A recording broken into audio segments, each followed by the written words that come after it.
ರೇಣುಕಾಸ್ವಾಮಿ ಕೊಲೆ ಪ್ರಕರಣಕ್ಕೆ ಸಂಬಂಧಿಸಿದಂತೆ ನಟ ದರ್ಶನ್ ಅವರಿಗೆ ಇಂದು ಅತ್ಯಂತ ಪ್ರಮುಖ ದಿನವಾಗಿದೆ. ಸಾಕ್ಷಿಗಳ ವಿಚಾರಣೆಗೂ ಮುನ್ನ ದರ್ಶನ್ ಅವರನ್ನ ನ್ಯಾಯಾಲಯಕ್ಕೆ ಖುದ್ದು ಹಾಜರುಪಡಿಸಬೇಕೋ ಅಥವಾ ವಿಡಿಯೋ ಕಾನ್ಫರೆನ್ಸ್ ಮೂಲಕವೇ ವಿಚಾರಣೆ ನಡೆಸಬೇಕಾ ಎಂಬ ಕುರಿತು ಇಂದು ಕೋರ್ಟ್ ತನ್ನ ತೀರ್ಪನ್ನ ಪ್ರಕಟಿಸಲಿದೆ. ಸಾಕ್ಷಿಗಳ ವಿಚಾರಣೆಗೂ ಮುನ್ನ ದರ್ಶನ್ ಅವರಿಂದ ಪ್ರಮುಖ ಮಾಹಿತಿ ಪಡೆಯಬೇಕಿರುವ ಕಾರಣ ಅವರನ್ನ ನೇರವಾಗಿ ಕೋರ್ಟ್ಗೆ ಹಾಜರುಪಡಿಸಲು ಅವಕಾಶ ನೀಡಬೇಕೆಂದು ದರ್ಶನ್ ಪರ ವಕೀಲರು ಮನವಿ ಮಾಡಿದ್ದಾರೆ. ಮತ್ತೊಂದೆಡೆ ಆರೋಪಿ ಪ್ರದೋಷ್ ಮಾಫಿ ಸಾಕ್ಷಿಯಾಗುವ ಪ್ರಕ್ರಿಯೆ ನಡೆಯುತ್ತಿರುವುದರಿಂದ ಆ ಸಂದರ್ಭದಲ್ಲೂ ದರ್ಶನ್ ಕೋರ್ಟ್ನಲ್ಲಿ ಇರುವುದು ಅಗತ್ಯ ಎಂದು ವಾದಿಸಿದ್ದಾರೆ. ಆದರೆ ಎಸ್ಪಿಪಿ ಪ್ರಸನ್ನ ಕುಮಾರ್ ಅವರು ಈ ಮನವಿಗೆ ತೀವ್ರ ಆಕ್ಷೇಪ ವ್ಯಕ್ತಪಡಿಸಿದ್ದಾರೆ.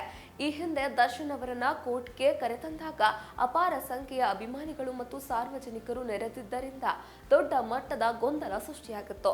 ಪ್ರಸ್ತುತ ಸಾಲು ಸಾಲು ಹಬ್ಬಗಳು ಮತ್ತು ಭದ್ರತಾ ಕಾರ್ಯಕ್ರಮಗಳಿರೋದ್ರಿಂದ ಪೊಲೀಸರನ್ನ ಭದ್ರತೆಗೆ ನಿಯೋಜಿಸುವುದು ಸವಾಲಿನ ಕೆಲಸ.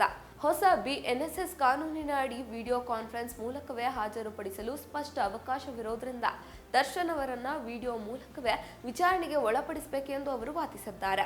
ಇದರ ಜೊತೆಗೆ ಪ್ರದೋಷ್ ಮಾಫಿ ಸಾಕ್ಷಿಯಾಗುವ ಅರ್ಜಿಗೆ ಸಂಬಂಧಿಸಿದ ಮುಂದಿನ ಪ್ರಕ್ರಿಯೆ ಮತ್ತು ದಿನಾಂಕವು ಇಂದೇ ಅಂತಿಮಗೊಳ್ಳುವ ಸಾಧ್ಯತೆ ಇದೆ. ನ್ಯಾಯಾಧೀಶರು ಇಂದು ಅಂತಿಮ ಆದೇಶ ನೀಡಲಿದ್ದು, ದರ್ಶನ್ ಅವರಿಗೆ ಕೋರ್ಟ್ಗೆ ನೇರವಾಗಿ ಬರುವ ಅವಕಾಶ ಸಿಗುತ್ತೋ ಅಥವಾ ವಿಡಿಯೋ ಕಾನ್ಫರೆನ್ಸ್ ಮೂಲಕವೇ ವಿಚಾರಣೆ ಎದುರಿಸಬೇಕಾಗುತ್ತೋ ಎಂಬುದನ್ನು ಕಾದು ನೋಡಬೇಕಾಗುತ್ತೆ.